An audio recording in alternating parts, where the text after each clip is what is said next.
Let's do it. Yeah, recording now.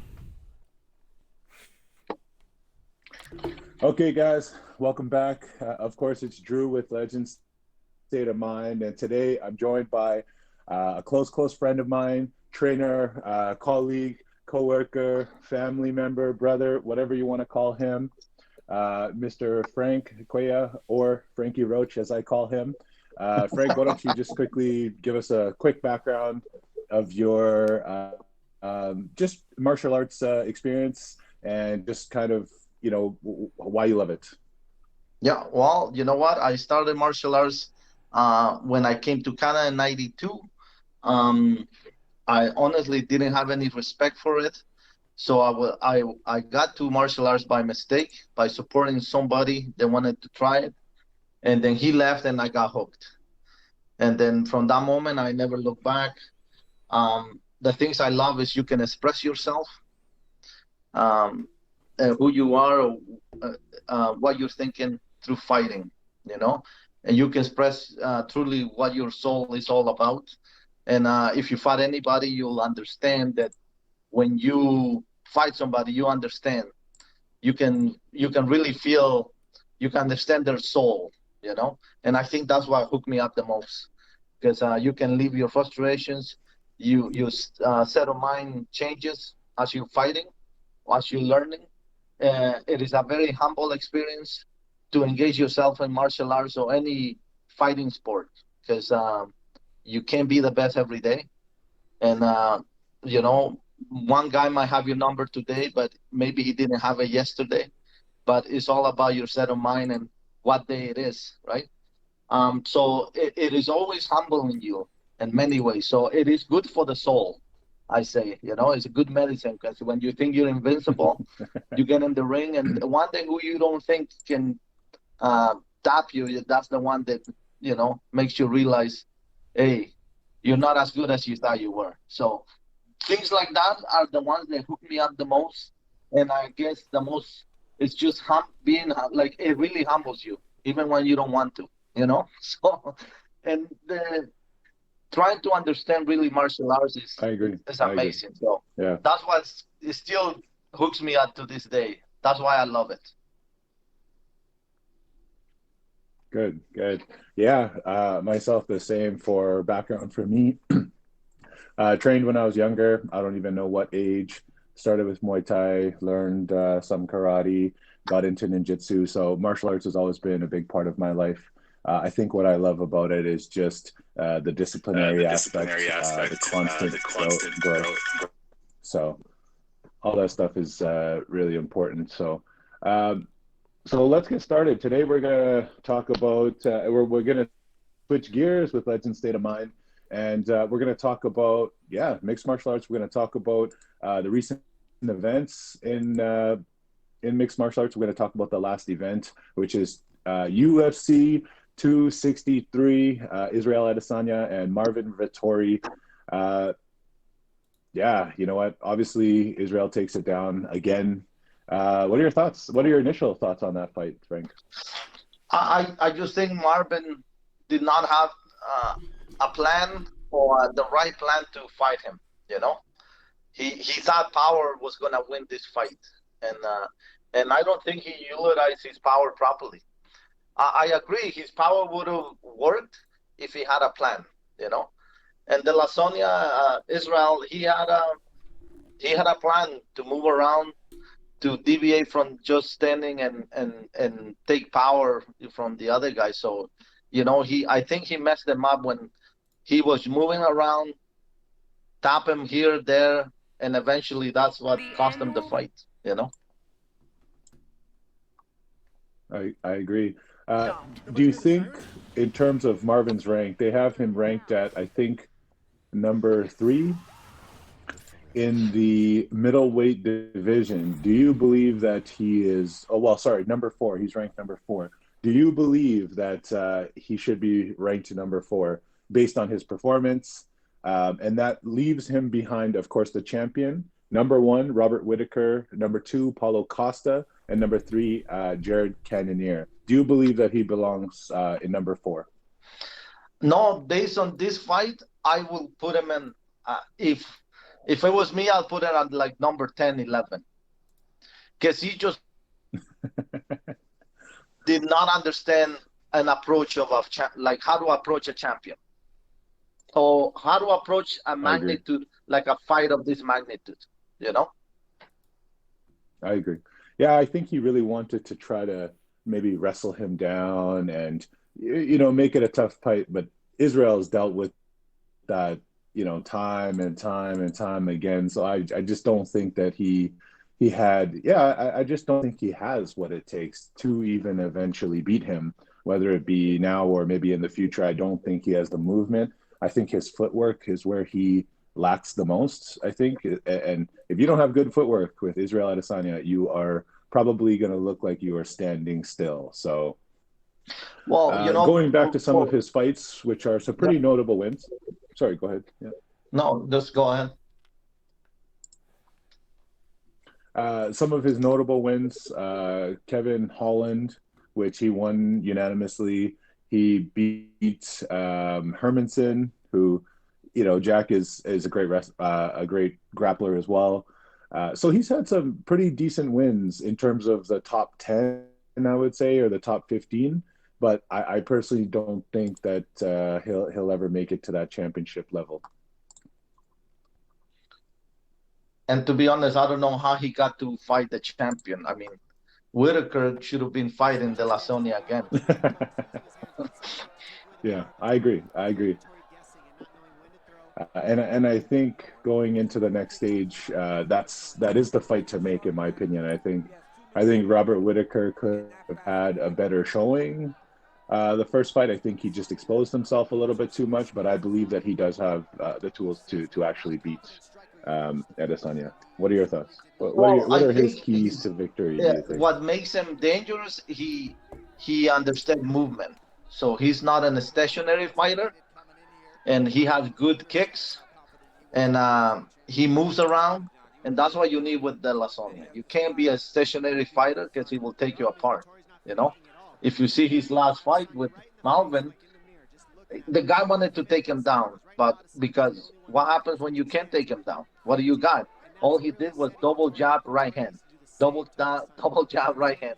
That's all he used. All day. And that was all just day. That's all the gap. Yeah, that's all it took. Right? So he didn't have any other tools. Yeah. Maybe because the guy is too big or whatever, but you compare it to Whitaker. Whitaker has power, but again, he moves, and he takes advantage of that movement, which will be very dangerous for De La Sonia. Yeah, I agree with you. I agree.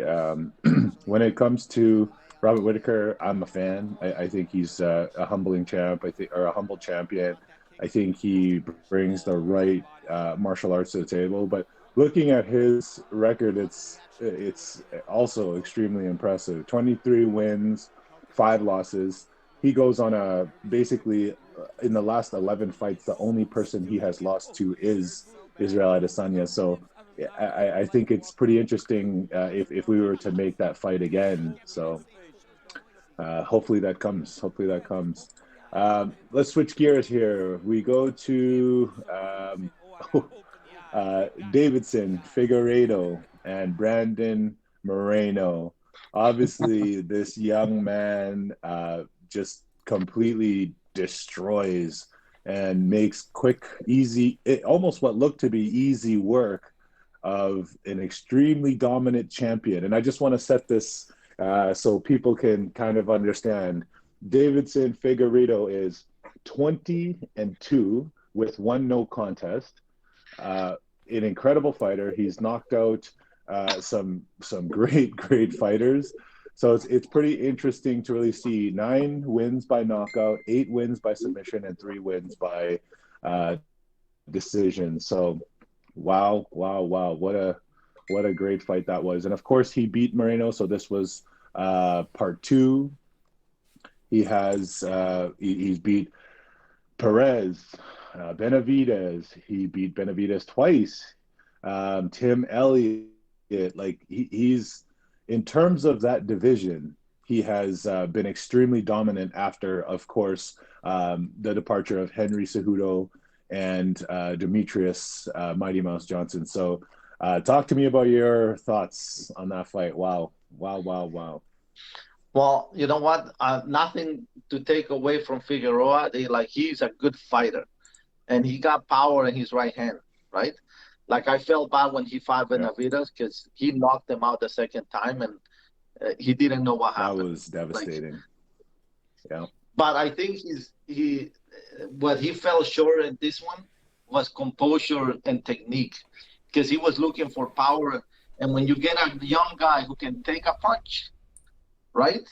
Because Moreno took a few shots that were like really hard, but Moreno still composed, kept his hands up, and combinations out of the way, So he chopped them down.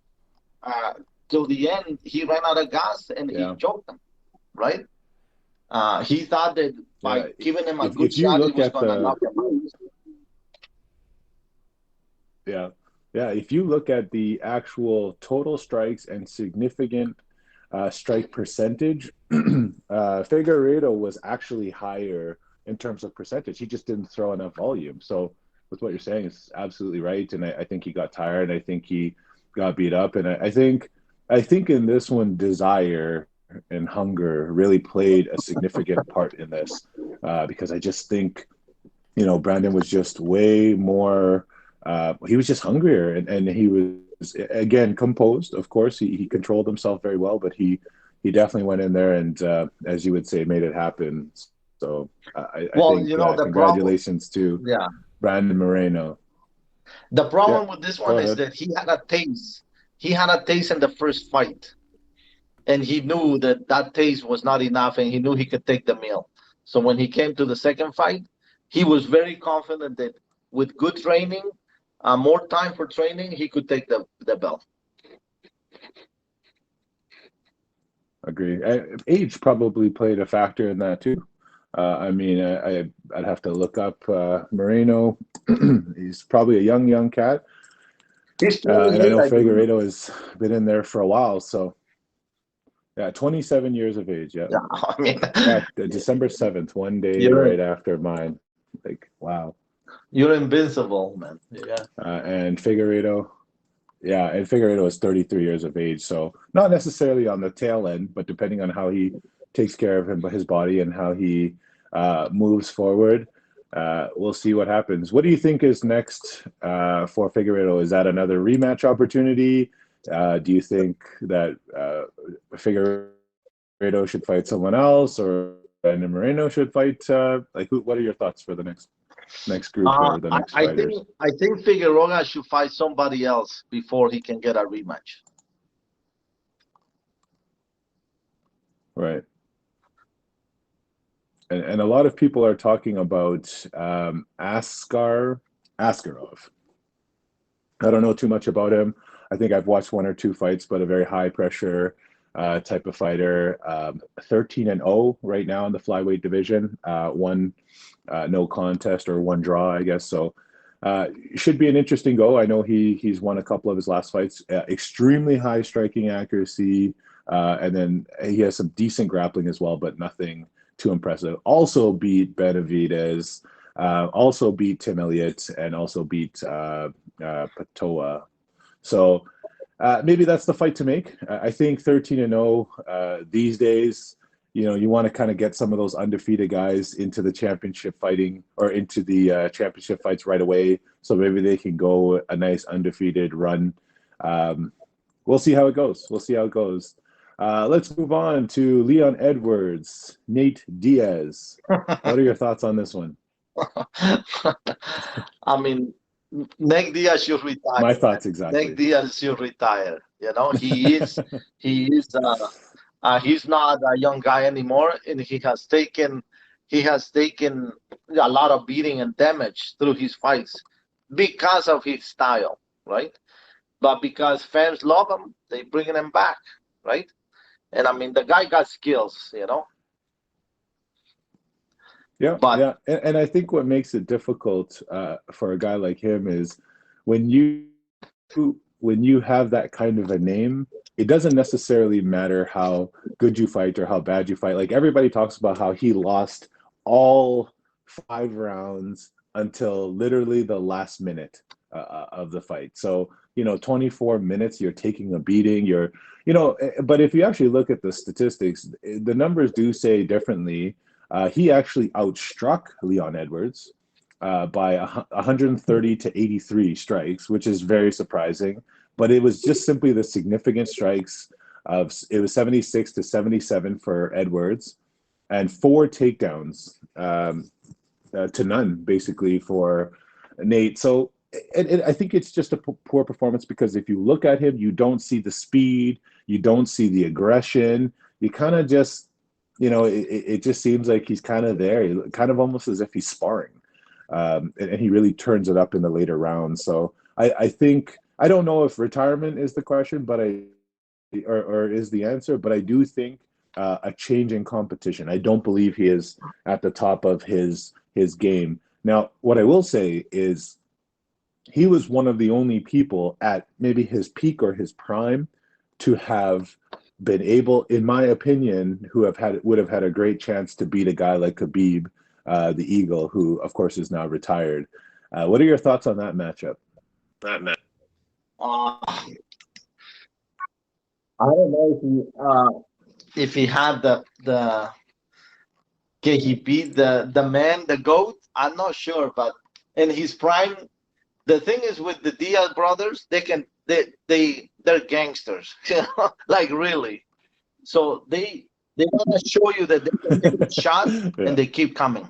They don't, because that's how Diaz fight, and and then when you think, can't take him down and you're tired, he grabs you and chokes you, or those little tabs that he does all the time, eventually mount to something and they knock you out. So, in his prime, they start to wear you down. I just think, they just like to wear you down, and they know that they're durable, so they take that. They know who they are, so they know that you're not gonna knock them out. So they use that against you, and then they mess you up. But I mean, as you get older, you're not the same person. Yeah, that's true, and you don't have that same, just the same speed, the same instincts, right? But can you beat the man, the GOAT? I don't think so. I don't think he had the tools, but hey. I guess the way that I see it is a rangy type of fighter, so he has to shoot to get in. But also, if he actually does get in, Diaz, has incredible jiu-jitsu. Again, the ground and pound of Khabib is something that I don't think many people can overcome. But hey, obviously, I don't think it's going to happen, and Nate Diaz is not in his prime. So let's move on to future events. UFC 264. The return of Conor McGregor and the trilogy between him and Dustin Poirier. Gilbert Burns versus Stephen Thompson, which I'm really excited for. I think that's going to be a great fight. Tai Tuivasa versus Greg Hardy. I don't know why that's after the co-main event, but I'll leave that alone. Women's bantamweight Irene Aldana versus Yana Kaya. I'm not sure how to pronounce that. And Sean O'Malley, the return of young O'Malley versus Louis Smolka. So let's dive in right to the main event. I think we could maybe just chat about that and Gilbert's. I'm not big. I don't think Greg Hardy and Tai Tuivasa. I think that's a action-packed fight, but I don't know that that's something within the heavyweight division that's worth that conversation. Let's start with Gilbert Burns and Stephen Thompson. What are your thoughts? You know what? I don't know when was the last time Stephen Thompson fought, but the man got skilled. He's a kickboxer, right? He has he's good in understanding distance. So I think if he used that mentality coming in to Gilbert, because Gilbert is not very tall, but he knows how to gain that distance. And he has power, right? And so if Stephen Thompson can keep that distance, use his legs, yeah, use his legs. Maybe Gilbert will get caught in the way in. Right. Yeah, so his last fight was December 19th, 2020, against young Neil. I can't remember what his first name is, but a young up and coming fighter. He also fought November 2nd of 2019, which was against Vicente Luque. That was a great fight, a war. Two pretty tough up and coming guys, but I think Thompson just has and before that he was knocked out by Anthony Pettis in March of 2019. So he's definitely had his ups and downs. He hasn't been on a crazy streak like he was when he was, competing for the belt with Woodley, and he went all those 5 rounds with him. He beat Jorge Masvidal, which is of course a feather in your cap regardless, as long as you're not brawling with Jorge Masvidal. My take on the fight for me, I've always been a fan of karate fighters in MMA. I've always been a fan of Stephen Thompson. I think he's just so calculated, and I think I think he's just a master of distance and a master of range. So sometimes, he leaves some of those fights with some scuffs and whatever, but he doesn't take as crazy of damage as some of these other guys. At 15, 4 and 1, I really love to see him eventually take a belt. Maybe if he takes this fight down, there might be an opportunity for him to take on the champ, or take on some of the guys that are kind of in the higher end of that division, because of course Gilbert lost to our champ Kamaru Usman. But Gilbert Burns is one of those dark horse underdog, scary type of guys, man. I love his power. I love his grit.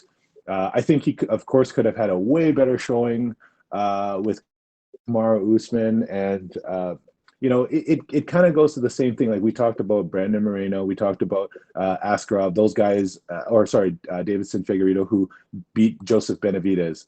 Well, all these guys have, except for of course Stephen Thompson, between Kamaru Usman, Gilbert Burns, have all beat Tyron Woodley. That today is, and I hate to say this because I know Tyron Woodley has done some amazing things, but that just doesn't mean much that today like it used to. It doesn't mean what it used to when he was the champion and when he was knocking people out. And I don't know what it is. Did he lose the hunger? Did his rap career take off? I don't know, but I know for sure that beating him does not tell you and give you the answers that you need to have in order to fight at that top 3, especially with Kamaru Usman, who is just dominating people. And so what's your prediction? Who are you taking for this fight, and how do you think it's going to go down? I'm going with Gilbert for the same reason. His intensity. He's a grinder, and you know what? He's younger, and I'm not saying age has nothing to do with it, but Thompson is 38, Gilbert's 34, and Gilbert, I think, still has a little bit more energy, more intensity than Thompson. If he can overcome the distance, how do you think it's going to go down? I think Gilbert has it. Okay. How does he win? By knockout. Which round? I think Thompson. People have learned that he can take a punch. He has a soft chin. Okay. What round do you think he's going to knock him up? But this fight is only 3 rounds. I think last round. In the 3rd round? Okay. I'll take Stephen Thompson by decision. I feel, I feel like his experience is going to come out. I think at 38 years of age, I don't think he's losing a lot of speed. And I think he's in that place where he wants to surprise, and he doesn't want to be a Tyron Woodley. He doesn't want to be a gatekeeper. So I think that desire alone means more to him than anything. All right, let's move on to let's go to Sean O'Malley. Everybody, some people hate him, some people love him. Obviously, the young man has some crisp striking. I think he has a pretty big test with Louis Smolka. Sorry, this should be an interesting fight. What's your take? I don't like O'Malley. I think his arrogance is too much for me to handle. But you cannot take from the man understanding timing. His timing is like right on the money. Agreed. And every time he's won is because his timing is just perfect. When he strikes, he lands. He doesn't waste time, right? So he's a little flashy for my liking, but I mean the man is young, and he knows he has skills, But yeah, I will take. Yeah, he has a task with the Smoka, but I think Sean will win this one.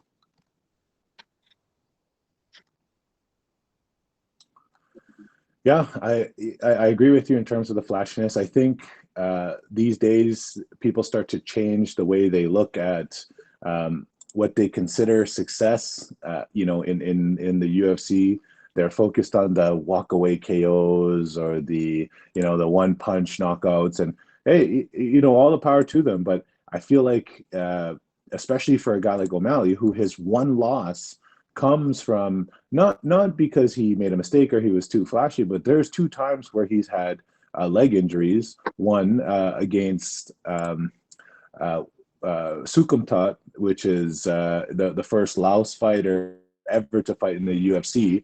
Sukumtat basically made the mistake, hurt his leg, put him on his back. O'Malley couldn't even stand up, but Sukumtat continued to basically grapple him or stay on top of him until the bell rang, and he could have easily just stood up and the fight would have been called because O'Malley couldn't even stand. And then after that, a few wins later, O'Malley gets beat by Chito Vera, who just won this past weekend. Good on him. I think he's looking better and better. I think he's extremely aggressive, and he could have made some mistakes in that fight, or he made some mistakes in that fight. And of course, he calls it a fluke and he calls it injuries. But Marlon Chito Vera is, to me, not the type of person who flukes victories. I think he has great abilities, great skills. But going back to Sean, I think that could bite you in the ass sometime, the same way it did Anderson Silva, the same way you can pull up a whole reel of videos of people getting instant karma for showing off and then eventually getting knocked out. Well, maybe that hasn't happened to him yet, but in that division, I think it's a possibility, and I think that you do that for too long and you get used to that, it could cause you some pretty heavy damage. So you got O'Malley for that one? I would take O'Malley for that too. I think Smoka is not quite there yet. But I do believe that there comes a time where a guy like O'Malley could even fight for the title. I think he's slowly working his way up. And I think there is some tougher fights for him, because I think in terms of the bantamweight division, you got Peter Yan, you got Cody Garbrandt, you got Aljamain Sterling, who of course is the champion by default, and you have, Rob Font, Corey Sandhagen, a couple of pretty tough guys. But I think just the length of O'Malley already makes a world of difference. Yeah. When you have that length, you have that distance, and then of course, like you said, add the timing to that. You're in for a pretty long night. So I agree, O'Malley. I would say round 2 knockout. I'm gonna go head kick knockout with this one. Yeah. All right, let's move on. Dustin Poirier and Conor McGregor for the I guess is it fair to say final chapter of the trilogy and talk to me about your thoughts on this one. I don't even know why they made this fight. Honestly, I'm not excited about it. I mean, let the champion be challenged by somebody else. I think because McGregor has a name, they gave him a third shot. But I think they should have made McGregor fight a few people, let the champion defend his title with somebody else, and then if everything worked out, then do the third one in a year from now, but not right away.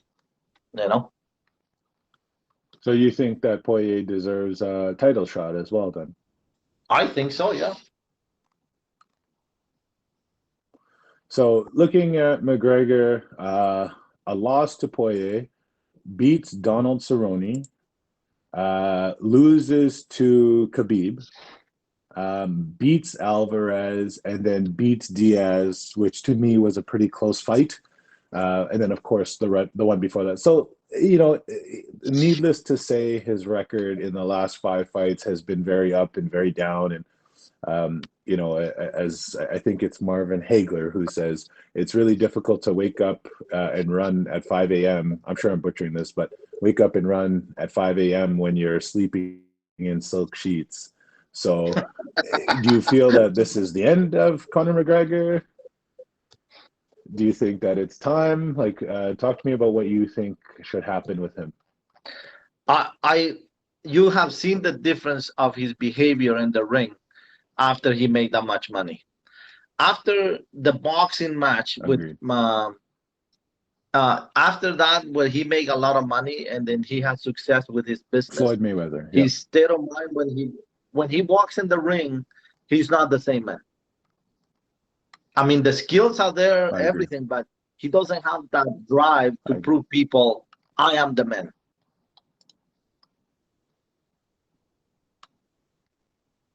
That's my.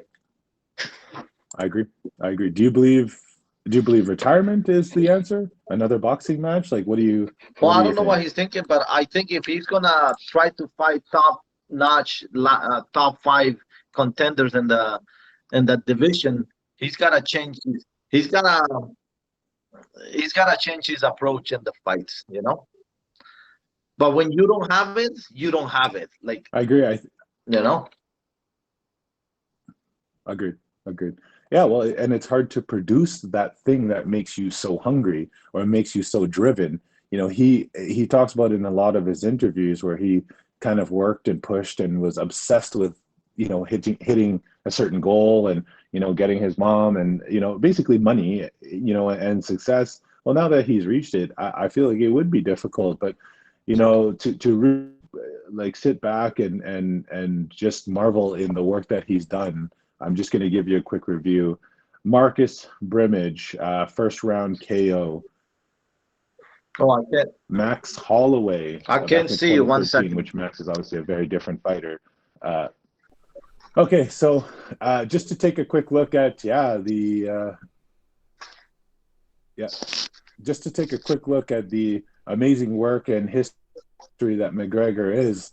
Marcus Brimage, first round knockout, 1 minute in. Max Holloway in 2013, August 17th, unanimous decision, which, obviously Holloway is a new fighter today.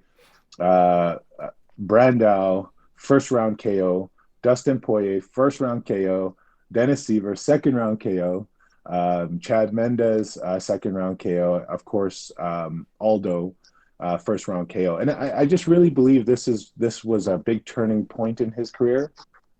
I think he had his eyes set on Aldo for a long time, and he knew if that's the reigning champion and that's kind of the greatest of all time, then I need to beat him and I need to make it happen. And I think after he got the title, it became more of a money, focusing on the pay-per-views and the money, basically. So it became McGregor Diaz. Of course, he lost that one, and then he beat Diaz, and then the 2-belt fight with Alvarez, and after that it definitely went down. So I agree with you in the sense that he definitely does not have it. This will be an interesting fight, and this will probably tell us a much clearer picture of where his career should head. Highest paid, I think was it Forbes, highest paid athlete of 2020. This is a guy where everybody was in lockdown and doing different things. Some people were barely fighting. I knew fighters were having money and financial problems, where this guy was getting paid more than anyone. So it'll be interesting to see. Next up, Dustin, the Diamond Poirier, #1 rated lightweight division, 27 wins, 6 losses. Tell me your thoughts about him, and tell me where you think he's at. And I think he's in a good place. I mean, he's learned from his mistakes. His training camp has kind of tweaked things to more of his style. I think through his losses and wins, he has understand how to approach fights, because his last approach to the fight was really good. He had more movement. He was changing levels, and I think if it stays that way in his fights, he will have a. I don't think he'll have a really long run, but he will have a good run. I agree. I agree with that. I think he possesses right now what Conor McGregor has lost. That desire, that hunger, the dogfight in him. I just think it's there. Looking back at of course, his win in January of 2021 at the start of this year, beats McGregor. I'm going backwards on this one. Beats Hooker in 2020. Of course, loses to Khabib, because everybody does. Beats Max Holloway. Beats Alvarez. Beats Justin Gaethje. Beats Anthony Pettis. Jim Miller. He has an incredible record. He has done some really great work, especially after getting knocked out by Conor. And I know that sort of made him the underdog for quite some time. But today, I just feel if in the event that he works his way through this fight properly, which and I'll tell you my prediction now, I think he wins, and I think he knocks Conor out again. I think he's too much. I think his boxing has steadily improved, and I think he is so focused on his goals. I think he has fallen in love with the fight aspect. I think he's fallen in love with the grind. I think he's fallen in love with all the things that make a fighter great, where I think Conor is falling in love with his success. So to me, I would say Dustin Poirier knockout in the 3rd round. What is your prediction? Yeah, I think that this fight, they might go the distance, but I think if Poirier does the same thing he did last time, focus in the legs and change levels all the time, I think McGregor will have a hard time making it to the 5th round. I agree. Perfect. Let's really stay on lightweight division for a second. A really huge congratulations and shout out, of course, to Charles "Du Bronx" Oliveira. I have to tell you, the excitement of that fight had me literally jumping up and down when he beat Michael Chandler. I have not had that type of energy, that type of just the excitement that I've had for a fight in a really, really long time. And I know that was back in May, so about a month ago now is when he won that out in Houston, Texas. TKO in the 2nd round, 19 seconds in, after he had taken what I consider to be almost a fight-ending beating in the 1st round from a guy who has explosive hands. And talk to me about how you felt during that fight. Yeah, that was a crazy fight, man. I mean, it's too bad there's gotta be a loser and a winner. But Agreed. yeah, that was a good fight. I don't know what else to say, but it's just. I mean, sometimes everything works like perfectly. You get out of the bed and everything just falls into place. And I think that's this was one of them. Yeah, I agree. So he wins the vacant UFC belt, of course, because Khabib has retired. Broke the UFC record for most finishes, which is 17, and he won performance of the night. This is a young man who was on a 1, 2, 3, 4, 5, 6, 7, 8, 9 fight win streak in what I consider to be a pretty hot weight division. Let's say that Dustin Poirier gets past them. They said that between him and Conor, they will decide who gets the next title fight. Dustin Poirier, Charles Oliveira. Let's get ahead of ourselves a little bit. Who wins that fight if these two happen to face off? Well, you mean after McGregor loses? Correct. Correct. I think Dustin Poirier will still. I think he will win. And I tell you why, because if he beats Tell me why. McGregor do you again, believe that he just has very more desire? decisive, like beats him up and knocks him out again, his level of confidence will be very high, right? And that will give him confidence to know that what he's doing is working. So stay with it. So, and I think that style to the next fighter will be a challenge to break. I agree. I agree that it will be tough. I don't agree with who you think will win. And for me, I've been a fan of Charles Oliveira for a long time. I think he has. I think his desire to want it, like he is truly the epitome of not giving up. You know, he's been at this for a while. He's lost his fights. You know, he lost to Max Holloway. He's lost to Ricardo Lamas. Yep. He lost to Paul Felder, who recently retired. You know, he's lost to Pettis. Like it's not as though he hasn't had his downs, but I think after you take your losses, climb your way all the way back up, you beat guys like Nick Lentz, you know, Kevin Lee, who, you know, a lot of people feel that, you know, Kevin is a great fighter. I think he has great potential. Of course, Tony Ferguson, which was after Gaethje, which of course everybody you know, considers that to be sort of the end of Tony Ferguson. But I just feel, man, that Charles Oliveira is somebody who I think his desire just can't be beat. But I'm excited to see that fight if that really goes down. Okay, moving forward. Last two things. Number one, you saw the news. I think I talked to you about it. You watched the fight.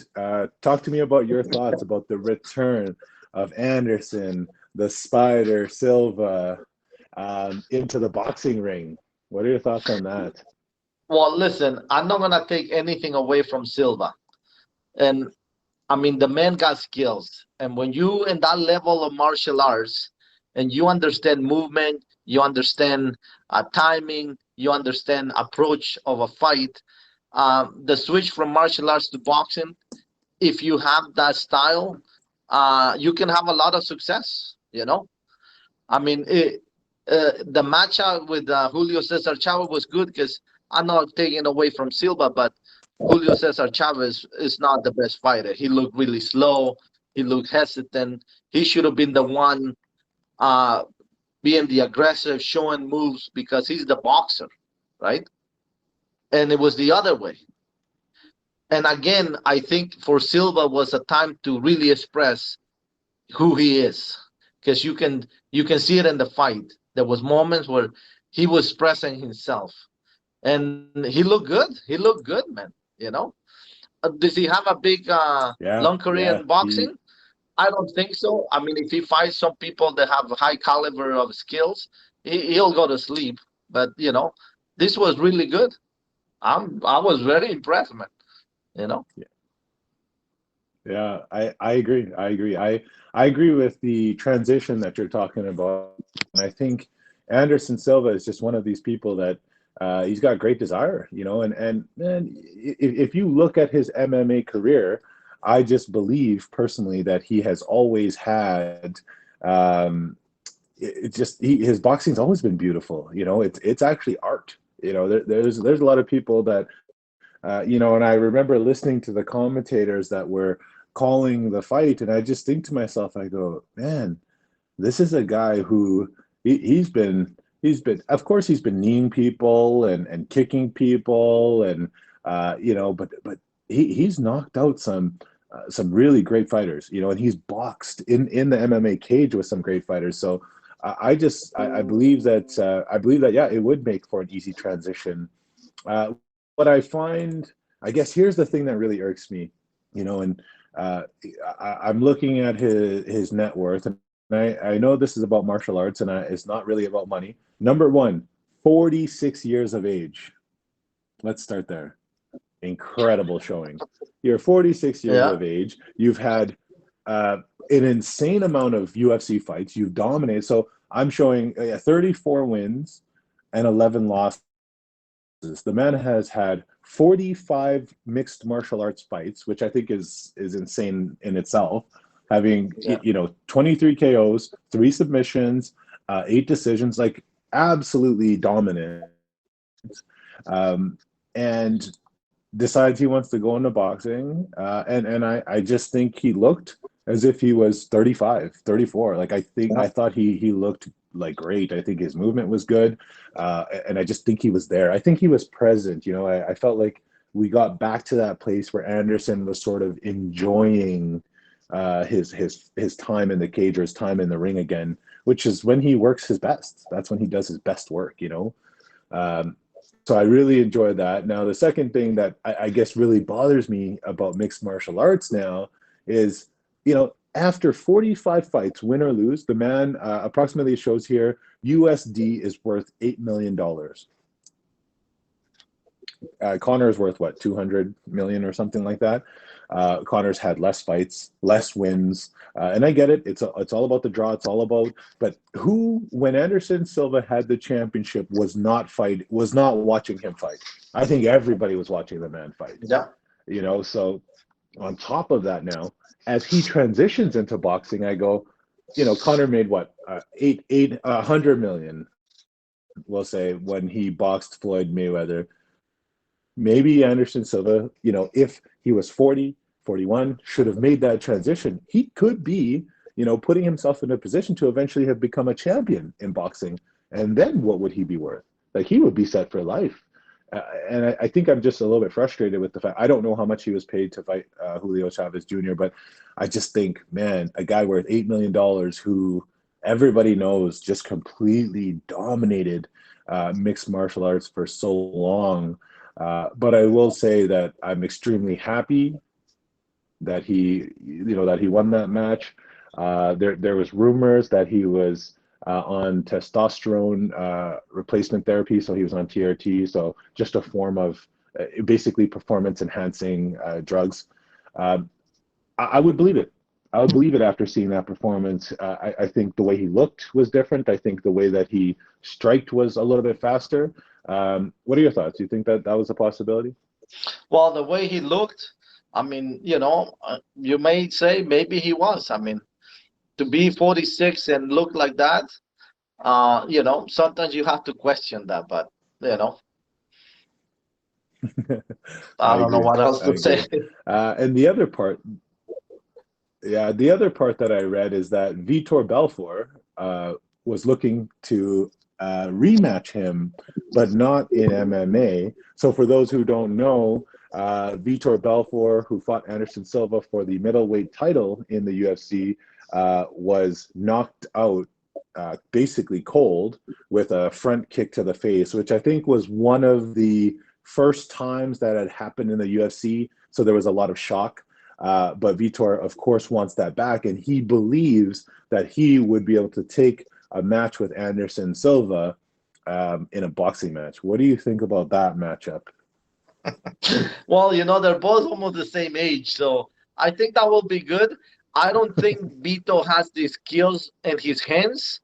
I mean, the man is explosive, but he doesn't have the fluidity when it comes to punches, or combinations. Like if you saw Silva, he was doing combinations and he was moving around. I think that's where Vito Delfor will have a problem. Yeah, and I think Vitor, I think everybody forgets, of course, Vitor has great hands, but a lot of his success came from his speed. Like he was so fast. When he started in the UFC, he was knocking people out. He was, he did a really good job. And I remember my brother was always a fan of his. So, and I was a fan as well. I think in that fight, that was a pretty interesting one. Of course, just looking at his record in MMA before he finished his career, front kick in the face, knockout Lyoto Machida. He gets beaten by decision by Nate Marquardt. He loses by head kick to Gegard Mousasi. Jacare Souza knocks him out with punches. So to me, I just, without TRT as well, with him, I just don't necessarily see him doing what he thinks he's going to do to Anderson Silva. But I'm going to preface this by saying what I like to see is two MMA people getting into a boxing ring and hopefully making what boxers are making. That is the part that I would love in this situation. If they fight, what is your prediction and how does it go down?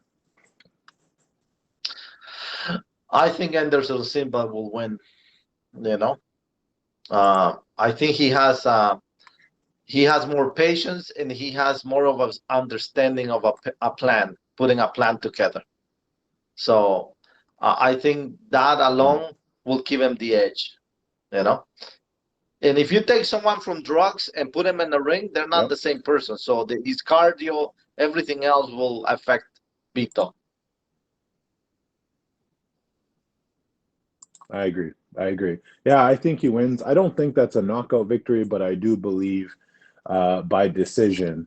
And the perfect segue, when Vitor Belfort was knocking people out himself, he was, head kick knockouts. He was, he was hurting some people, but that was also, as they call him, TRT Vitor Belfort, who is a completely different fighter. He knocked out Luke Cold.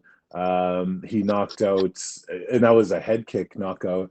He knocked out Dan Henderson, and then of course the man who we're going to end this podcast to talk about is the one and only recently retired, the Count Michael Bisping.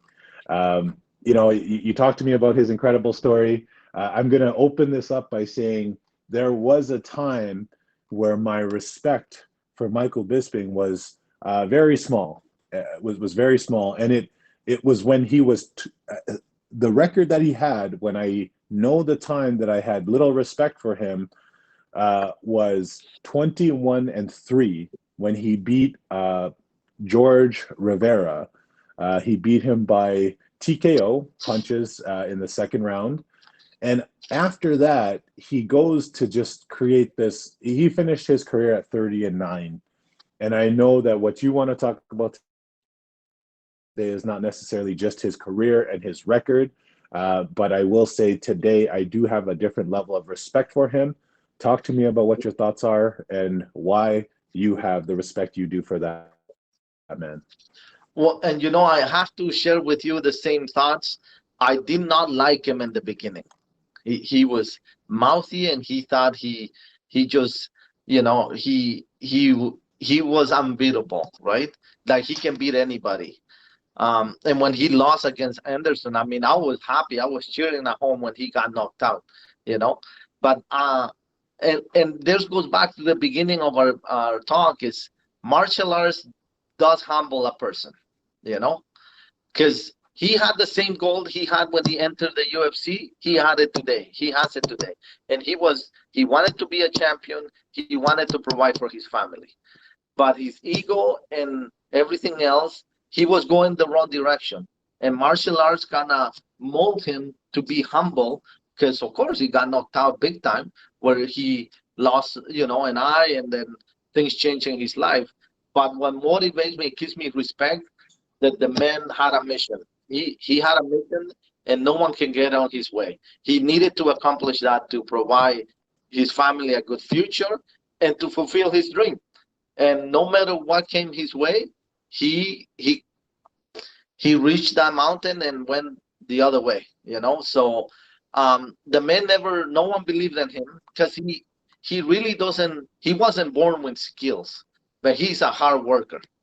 He works 10 times harder than somebody else who can kick the day they were born. Like the man, no one believed that he had the skill to be a champion, right? Like because he put that in the media that he was cocky, he was mouthy when he was younger.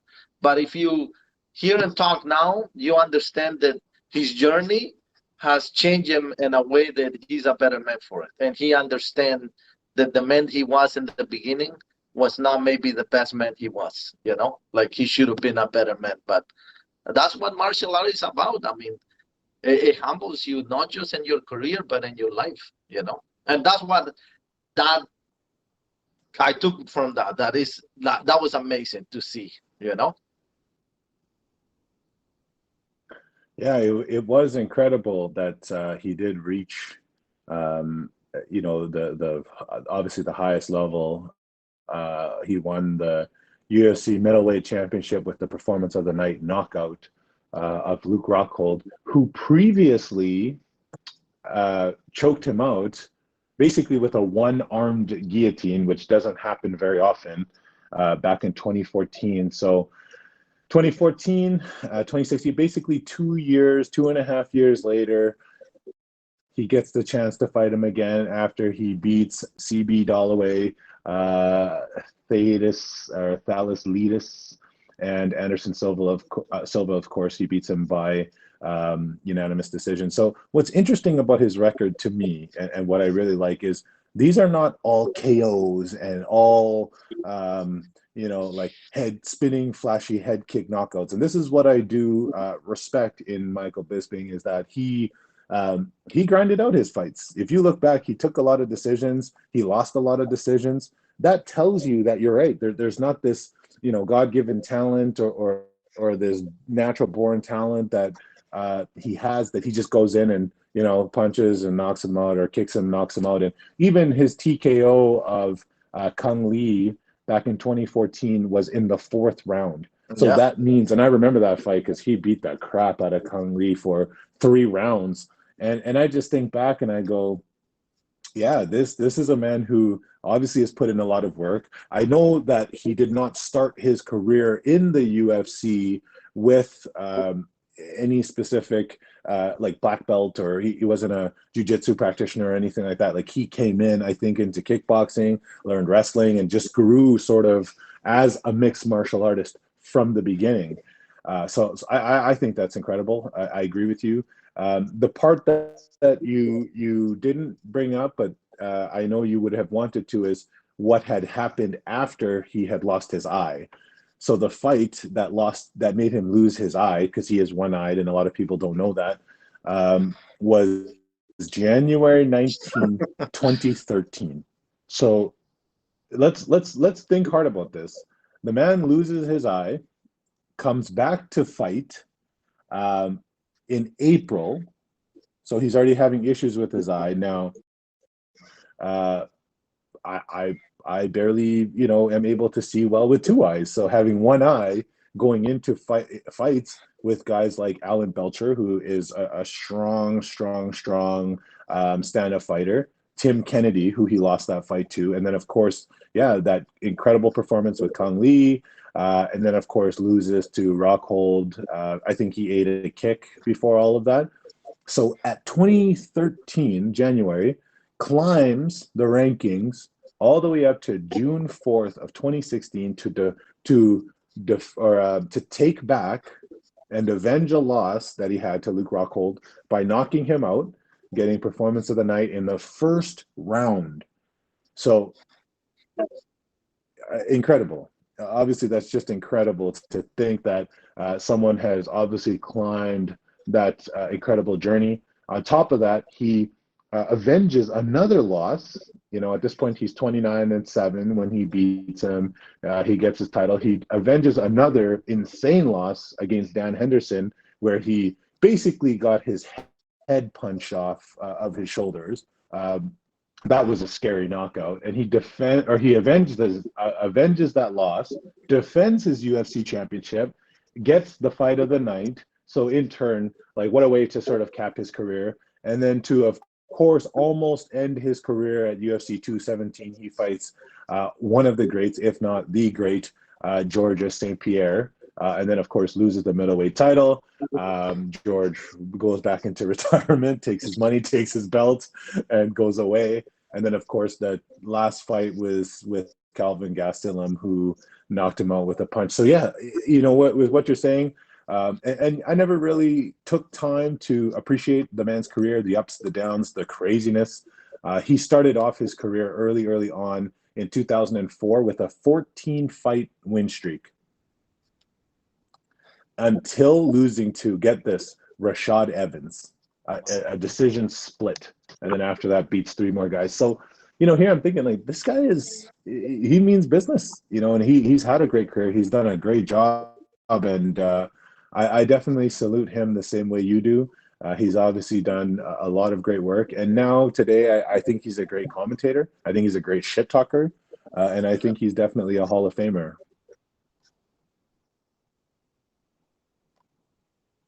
Any last words on that? No, you know, yeah, the thing that blew me away is the things he had to do outside the ring to come back. You need to understand, when everybody's telling you you're not good anymore, you'll never fight again. Eventually that gets to you, you know, and you're like, probably they're right. Maybe I can't fight because I don't have another eye. And he gave everybody the finger and said, no, I will find my way back to the ring. So he talks about all the struggles and loops he had to take just to get the clear light again to fight again, which he said, I'm not going to get into details, but it was even harder than fighting, you know? So to have that conviction that you belong and you're going to go be a champion, that is, to me, is an inspired thing that I take to when I'm having a hard time or when someone doesn't believe in you, you know? I agree. And on that note, thanks for stopping by, Frank. I know we'll do more of these. I know we went over our time a little bit, but yeah, thank you. And thank you for everybody who's tuning in to, of course, Legend State of Mind. Thank you to Ron for putting this together for us. And yeah, we will see you next time. Take care. Peace. Okay. Sweet.